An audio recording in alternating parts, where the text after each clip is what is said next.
அஸ்ஸலாமு அலைக்கும் வரஹ்மத்துல்லாஹி வபரகாத்துஹு. அல்ஹம்துலில்லாஹ். பொதுவாகவே நாம் ஒரு துவா கேட்குறோம் அப்படின்னா அந்த துவாவில் நாம் ஒரு உறுதியான மனநிலையில் இருக்கணும். அதாவது என்னைக்கு இருந்தாலும் நம்முடைய துவாவை அல்லாஹ் நிறைவேற்றி கொடுத்துருவோம் அப்படிங்கிற மைண்ட் செட், ஒரு உறுதி நமக்கு வரணும். ஃபிரௌனுடைய காலகட்டத்தில் இஸ்லாமியர்களை, முஸ்லீம்களை, அல்லாஹ் வணங்குறவங்களையெல்லாம் அவ்வளோ கொடுமைப்படுத்துகிறான், தண்டனை கொடுக்குறான்.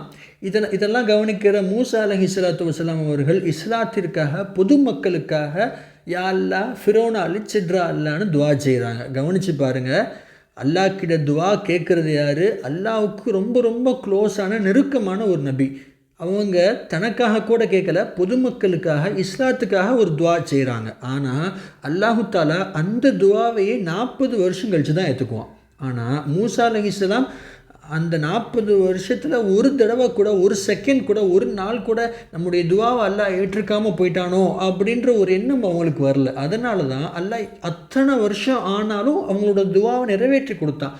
அதே ஒரு மைண்ட் செட் நமக்கு இருக்க மாட்டேங்குது. அதாவது கொஞ்ச நாளே நாம் ஒரு துவா கேட்டோம் அப்படின்னா கொஞ்ச நாளே நம்ம ஒரு மனம் தளர்ந்து போயிடுறோம். அதாவது கொஞ்ச நாளே நம்ம துவாவை நம்ம அப்படி ஒரு துவா கேட்டோங்கிறதே கூட நம்ம மறந்து போயிடுறோம் இல்லையா? ஒரு விஷயத்தை நம்ம நல்லா ஞாபகம் வச்சுக்கணும். நாம் ஒரு துவா கேட்குறோம் அப்படின்னா அல்லாஹ் கண்டிப்பாக நிறைவேற்றி கொடுப்பான். என்ன கேட்டோமோ அதை கண்டிப்பாக நிறைவேற்றி கொடுப்பான் இல்லையா? ரெண்டாவது, நாம் கேட்ட துவாவுக்கு பதிலாக வேறொரு நல்லது நமக்கு செஞ்சு கொடுப்பான், வேறொரு தேவையை நிறைவேற்றி கொடுப்பான். அதாவது அந்த ஒரு தேவையை நம்ம கேட்டு துவாவை நிறைவேற்றி கொடுக்கறது மூலமாக நமக்கு ஏதாவது ஒரு கெடுதல், ஒரு பாதிப்பு ஏற்படலாங்கிறது அல்லாஹ்வுக்கு தெரியும். அல்லாஹ் மறைமுகமான விஷயங்களையும் அறிகிறவன் இல்லையா? அப்போது அந்த சமயத்தில் நம்ம கேட்டு துவாவை நிறைவேற்றி கொடுத்தா ஒரு தீங்கு நடக்கிறதுக்கான வாய்ப்பு இருந்துச்சு அப்படின்னா அல்லாஹ் அதை நமக்கு நிறைவேற்றி கொடுக்காம வேற ஒரு நல்லதை நமக்கு செஞ்சு கொடுப்பான். மூணாவது, இந்த உலகத்தில் நம்ம கேட்குற துவா நிறைவேறாமலே போயிட்டாலும் மறுமையினால் நாம் கேட்ட துவாவுக்கு பதிலாக கற்பனை கூட பண்ணி பார்க்க முடியாத அளவுக்கு நன்மை கொடுக்கும். ஆக மொத்தத்தில் நாம் ஏதோ ஒரு சமயத்தில் கையை தூக்காமல் துவா கேட்டிருப்போம், மனசுக்குள்ளே துவாவை கேட்டிருப்போம். ஆனாலும் அல்லாஹ் அதுக்கும் ஒரு வேல்யூ கொடுத்து, ஒரு முக்கியத்துவம் கொடுத்து அந்த துவாவே நிறைவேற்றி கொடுப்பாங்கிறத நம்ம மனசில் வச்சுக்கணும். அதாவதுங்க, அல்லாஹ் குர்ஆனில் சொல்கிறான், வைதா ஸஅலக இபாதி அன்னி ஃபஇன்னி கரீப். நான் என்னோட அடியானுக்கு ரொம்ப ரொம்ப பக்கத்தில் இருக்கேன். ஸோ ரொம்ப ரொம்ப பக்கத்தில் இருக்கேன். அல்லாஹ் கிட்ட எந்த நிலைமையில் எவ்வளோ சின்ன துவா சாதாரணமாக கேட்டிருந்தாலும் அல்லாஹ் அதுக்கு முக்கியத்துவம் கொடுத்து நிறைவேற்றி கொடுக்குறான். அல்ஹம்துலில்லாஹ்.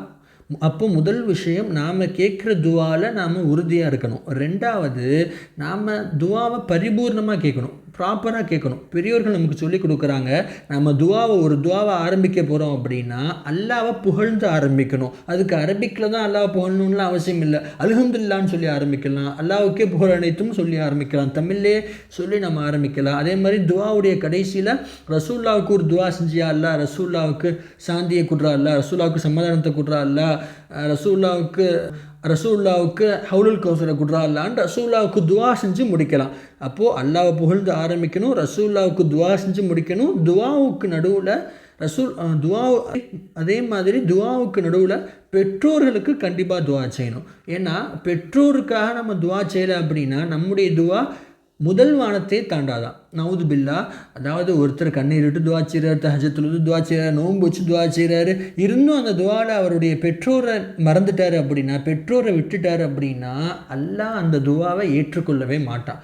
இது நம்ம கண்டிப்பாக நம்முடைய துவாவில் நம்ம ஞாபகம் வச்சுக்கணும். அதே மாதிரி துவாவுடைய கடைசியில் யா அல்லாஹ் இந்த துவா உன் கண்ணியத்தின் பொருட்டால் ஏற்றுக்கொள், யா அல்லாஹ் ரசூலுல்லாஹி ஸல்லல்லாஹு அலைஹி வஸல்லம் பொருட்டால் ஏற்றுக்கோ அல்லான்னு நம்ம துவா செஞ்சோம் அப்படின்னா நம்முடைய துவா அங்கீகரிக்கப்படுறதுக்கான வாய்ப்புகள் அதிகமாகும். அல்ஹம்துலில்லாஹ். அப்போ முதல் விஷயம், நாம் கேட்குற துவாவில் நம்ம உறுதியாக இருக்கணும். ரெண்டாவது விஷயம், இதே மாதிரி பெரியோர்களுக்கு நமக்கு கற்றுக் கொடுத்த இந்த மெத்தடை, முறைகளை பயன்படுத்தி ஒரு பரிபூர்ணமாக துவா செய்யணும்.